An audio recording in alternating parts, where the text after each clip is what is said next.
रूप में आपको उनको यहाँ देखता है। पे रोकेंगे ambassador Bhardwaj. World government summit में कीनोट एड्रेस देना मेरे लिए बहुत सम्मान की बात है, बहुत सम्मान की बात है। और मुझे तो ये सौभाग्य दूसरी बार मिल रहा है। मैं हिज हाइनेस शेख मोहम्मद बिन राशिद जी का इस निमंत्रण और गर्मजोशी से भरे स्वागत के लिए बहुत बहुत आभारी हूं। मैं अपने brother His Highness Sheikh Mohammed bin Zayed का भी आभार व्यक्त करता हूं। हाल के दिनों में मुझे उनसे कई बार मिलने का मौका मिला है। वो सिर्फ लीडर ऑफ विजन ही नहीं है, बल्कि लीडर ऑफ रिजॉल्व और लीडर ऑफ कमिटमेंट भी है। साथियों, वर्ल्ड गवर्नमेंट समिट दुनिया भर के थॉट लीडर्स को एक मंच पर लाने का एक बड़ा माध्यम बन चुकी है। इसमें हिज हाइनेस शेख मोहम्मद बिन रशीद की विजनरी लीडरशिप, उसका बहुत बड़ा रोल है। दुबई जिस प्रकार ग्लोबल इकोनॉमी, कॉमर्स और टेक्नोलॉजी का एपी सेंटर बन रहा है, ये बहुत बड़ी बात है। कोविड के दरमियान एक्सपो 2020 का आयोजन हो या फिर हाल में कोप 28 का आयोजन, ये दुबई स्टोरी के बेहतरीन उदाहरण है। मैं आपको इस समिट के लिए बधाई देता हूं, इसकी सफलता के लिए शुभकामनाएं देता हूं। साथियों, आज हम 21वीं सदी में हैं। एक तरफ दुनिया आधुनिकता की तरफ बढ़ रही है, तो पिछली सदी से चले आ रहे चैलेंजेस भी उतने ही व्यापक हो रहे हैं। फूड सिक्योरिटी हो, हेल्थ सिक्योरिटी हो, वाटर सिक्योरिटी हो, एनर्जी सिक्योरिटी हो, एजुकेशन हो, समाज को इंक्लूसिव बनाना हो, हर सरकार अपने नागरिकों के प्रति अनेक दायित्वों से बंधी हुई है। टेक्नोलॉजी हर प्रकार से, चाहे वो नेगेटिव हो या पॉजिटिव, एक की डिसरप्टर साबित हो रही है। टेररिज्म आए दिन एक नए स्वरूप के साथ मानवता के सामने नई चुनौती लेकर आ रहे हैं। क्लाइमेट से जुड़े चैलेंजेस भी समय के साथ और बड़े होते जा रहे हैं। एक तरफ डोमेस्टिक कंसर्न्स हैं, तो दूसरी तरफ इंटरनेशनल सिस्टम्स बिखरा हुआ नजर आता है। और इन सब के बीच हर सरकार के सामने अपनी प्रासंगिकता को बचाने का भी बहुत बड़ा चैलेंज है। इन सवालों, इन चुनौतियों, इन स्थितियों के बीच वर्ल्ड गवर्नमेंट समिट का महत्व और बढ़ गया है। साथियों, आज हर सरकार के सामने सवाल है कि वो किस अप्रोच के साथ आगे बढ़े। मेरा मानना है आज विश्व को ऐसी सरकारों की जरूरत है जो इंक्लूसिव हो, जो सबको साथ लेकर चले। आज विश्व को ऐसी सरकारों की जरूरत है जो स्मार्ट हो, जो टेक्नोलॉजी को बड़े बदलाव का माध्यम बनाए। आज विश्व को ऐसी सरकारों की जरूरत है जो क्लीन हो, जो करप्शन से दूर हो, जो ट्रांसपेरेंट हो। आज विश्व को ऐसी सरकारों की जरूरत है जो ग्रीन हो, जो पर्यावरण से जुड़ी चुनौतियों को लेकर गंभीर हो।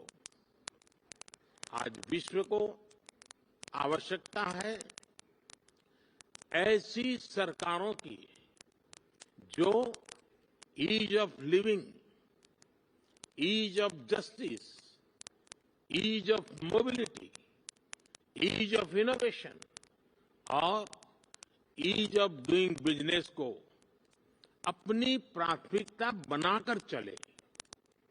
फ्रेंड्स,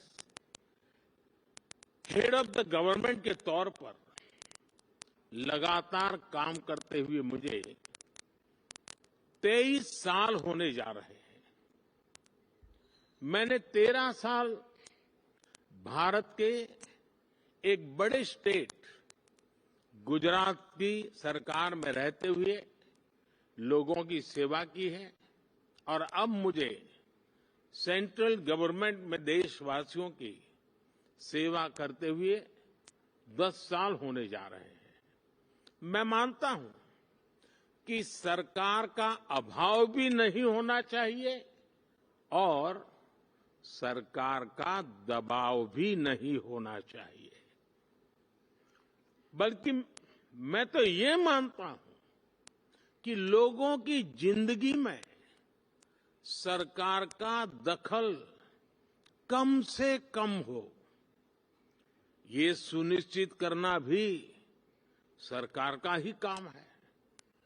हम अक्सर कई एक्सपर्ट्स को सुनते हैं कि कोविड के बाद दुनिया भर में सरकारों पर भरोसा कम हुआ है, लेकिन भारत में हमने एकदम विपरीत अनुभव देखा। बीते वर्षों में भारत सरकार पर देश के लोगों का भरोसा और मजबूत हुआ है। लोगों को हमारी सरकार के इंटेंट और कमिटमेंट दोनों पर पूरा भरोसा है। ये कैसे हुआ? क्योंकि हमने गवर्नेंस में जन भावनाओं को प्राथमिकता दी है। हम देशवासियों की जरूरत के प्रति संवेदनशील है। हमने लोगों की जरूरतों और लोगों के सपनों दोनों को पूरा करना पर ध्यान दिया है। इन 23 वर्षों में सरकार में मेरा सबसे बड़ा सिद्धांत रहा है मिनिमम गवर्नमेंट, मैक्सिमम गवर्नेंस। मैंने हमेशा ऐसा एनवायरनमेंट क्रिएट करने पर जोर दिया है जो नागरिकों में एंटरप्राइज और एनर्जी दोनों को और बढ़ाएं। हम टॉप डाउन और बॉटम अप अप्रोच के साथ साथ होल ऑफ सोसाइटी अप्रोच को लेकर भी चले हैं। हमने होलिस्टिक अप्रोच पर बल दिया, पीपल्स पार्टिसिपेशन को सर्वोच्च प्राथमिकता दी। हमने प्रयास किया कि कोई अभियान भले ही सरकार शुरू करे, लेकिन समय के साथ देश की जनता उसकी बागडोर खुद संभाल ले। जन भागीदारी का इसी सिद्धांत पर चलते हुए हमने भारत में अनेक बड़े ट्रांसफॉर्मेशन देखे हैं। हमारी सैनिटेशन ड्राइव हो, गर्ल एजुकेशन को बढ़ाने का अभियान हो, डिजिटल लिटरेसी हो, इनकी सफलता पीपल्स पार्टिसिपेशन से ही सुनिश्चित हुई है। साथियों, सोशल और फाइनेंशियल इंक्लूजन हमारी सरकार की प्राथमिकता रही है। हमने 50 करोड़ से ज्यादा ऐसे लोगों को बैंकिंग से जोड़ा जिनके पास बैंक अकाउंट नहीं था। हमने उनको जागरूक करने के लिए बड़ा अभियान चलाया। आज इसी का परिणाम है कि आज हम फिनटेक में, डिजिटल पेमेंट्स में बहुत आगे निकल गए हैं। हमने विमेन लेड डेवलपमेंट को बढ़ावा दिया है। हम भारतीय महिलाओं का आर्थिक, सामाजिक और राजनीतिक सशक्तिकरण कर रहे हैं। कानून बनाकर हमने भारत की महिलाओं को पार्लियामेंट में रिजर्वेशन भी दिया है। हम आज भारत के युवाओं के लिए नए अवसर बना रहे हैं, उसके स्किल डेवलपमेंट पर फोकस कर रहे हैं।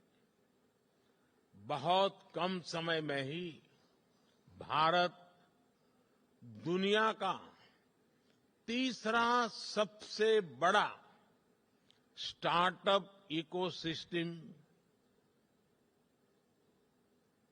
यानी स्टार्टअप इकोसिस्टम का इतना बड़ा जंप आज हम तीसरे नंबर पर पहुंच गए हैं।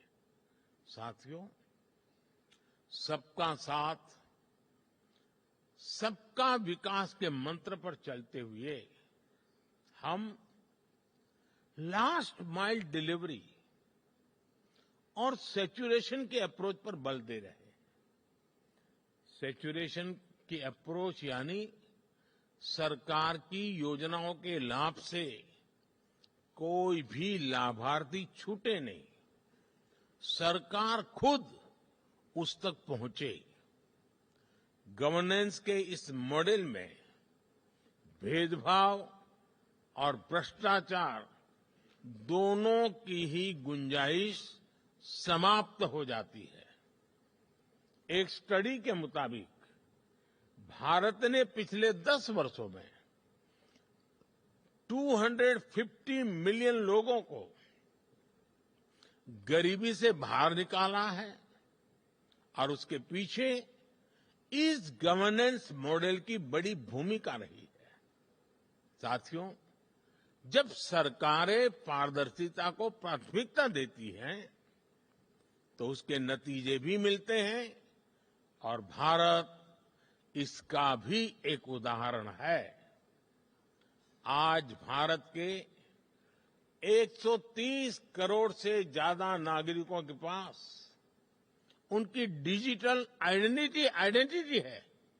लोगों की ये डिजिटल आइडेंटिटी, उनके बैंक्स, उनके मोबाइल सब इंटरकनेक्टेड है। हमने टेक्नोलॉजी की मदद से एक सिस्टम डेवलप किया है, डायरेक्ट बेनिफिट ट्रांसफर, डीबीटी। इस सिस्टम की मदद से हमने बीते 10 साल में $400 बिलियन से ज्यादा लोगों के बैंक खातों में सीधे ट्रांसफर किए हैं। ऐसा करके हमने करप्शन की बहुत बड़ी गुंजाइश को जड़ से ही समाप्त कर दिया है। हमने देश के $33 बिलियन से ज्यादा गलत हाथों में जाने से भी बचाया है। फ्रेंड्स, जहां तक क्लाइमेट चेंज की बात है, तो इससे डील करने के लिए भी भारत की एक अपनी अप्रोच रही है। भारत आज सोलर, विंड, हाइड्रो के साथ साथ बायोफ्यूल्स, ग्रीन हाइड्रोजन पर भी काम कर रहा है। हमारी संस्कृति हमें सिखाती है कि प्रकृति से जितना हासिल किया है, उसे लौटाने का प्रयास भी करना चाहिए। इसलिए भारत ने विश्व को एक नया मार्ग सुझाया है, जिस पर चलते हुए हम पर्यावरण की बहुत मदद कर सकते हैं। ये मार्ग है मिशन लाइफ, यानी लाइफस्टाइल फॉर एनवायरनमेंट का। ये मिशन प्रो प्लेनेट पीपल का रास्ता दिखाता है। हम कार्बन क्रेडिट की अप्रोच को भी काफी समय से देख रहे हैं। अब इससे आगे बढ़कर हमें ग्रीन क्रेडिट के बारे में सोचना चाहिए। इसकी चर्चा मैंने यहां दुबई में ही COP28 के दौरान बहुत विस्तार से की थी। साथियों, जब हम फ्यूचर की तरफ देखते हैं, तो हर सरकार के सामने आज अनेक प्रश्न हैं। हम अपनी नेशनल सॉवरेनिटी और इंटरनेशनल इंटरडिपेंडेंस में बैलेंस कैसे बनाएं? अपने नेशनल इंटरेस्ट के लिए काम करते हुए इंटरनेशनल रूल ऑफ लॉ के प्रति अपनी कमिटमेंट पर कायम कैसे रहे? नेशनल प्रोग्रेस का विस्तार करते हुए हम ग्लोबल गुड के लिए ज्यादा से ज्यादा कंट्रीब्यूट कैसे करें? हम अपने कल्चर और ट्रेडिशन से विजडम लेते हुए भी यूनिवर्सल वैल्यूज को समृद्ध कैसे करें? हम डिजिटल टेक्नोलॉजी का लाभ लेते हुए उसके नकारात्मक उन प्रभावों से समाज को कैसे बचाएं? हम वैश्विक शांति के लिए प्रयास करते हुए आतंकवाद के खिलाफ कैसे मिलकर काम करें? आज जब हम अपने देश को ट्रांसफॉर्म कर रहे हैं, तो क्या ग्लोबल गवर्नेंस इंस्टीट्यूशंस में भी रिफॉर्म नहीं होना चाहिए? ऐसे अनेक सवाल हमारे सामने है। इन सारे सवालों को ध्यान में रखते हुए ही हमें अपनी सरकारों को दिशा देनी है, फ्यूचर प्लानिंग करनी है। हमें मिलकर कोहेसिव, कोऑपरेटिव और कोलैबोरेटिव वर्ल्ड की वैल्यूज को प्रमोट करना होगा। हमें डेवलपिंग वर्ल्ड के कंसर्न्स और ग्लोबल डिसीजन मेकिंग में ग्लोबल साउथ की भागीदारी को प्रमोट करना होगा। हमें ग्लोबल साउथ की आवाज सुननी होगी, उनकी प्राथमिकताओं को सामने लाना होगा। हमें जरूरतमंद देशों के साथ अपने रिसोर्सेज और अपनी कैपेबिलिटीज को शेयर करना होगा। हमें एआई, आर्टिफिशियल इंटेलिजेंस और क्रिप्टो करेंसी, साइबर क्राइम ऐसे पैदा हो रही चुनौतियों के लिए ग्लोबल प्रोटोकॉल बनाने होंगे। हमें अपनी नेशनल सॉवरेनिटी को प्राथमिकता देते हुए इंटरनेशनल लॉ की मर्यादा भी रखनी होगी। इन्हीं भावनाओं पर चलते हुए हम न केवल सरकारों के सामने उपस्थित चुनौतियों का समाधान करेंगे, बल्कि विश्व बंधुत्व को भी मजबूती देंगे। एक विश्व बंधु के रूप में भारत इसी सोच के साथ आगे बढ़ रहा है। अपनी G20 प्रेसिडेंसी के दौरान भी हमने इसी भावना को आगे बढ़ाया। हम one earth, one family, one future, इसी भाव से चले। फ्रेंड्स, हम सभी के पास गवर्नेंस को लेकर अपने एक्सपीरियंसेस है। हमें न सिर्फ एक दूसरे के साथ काम करना है, बल्कि एक दूसरे से सीखना भी है। यही इस समिट का भी लक्ष्य है। यहां से निकले सॉल्यूशन दुनिया के फ्यूचर को शेप करने वाले होंगे। इसी विश्वास के साथ आप सभी को बहुत बहुत शुभकामनाएं। Thank you very much. Thank you, the Right Honourable Narendra Modi, for this session.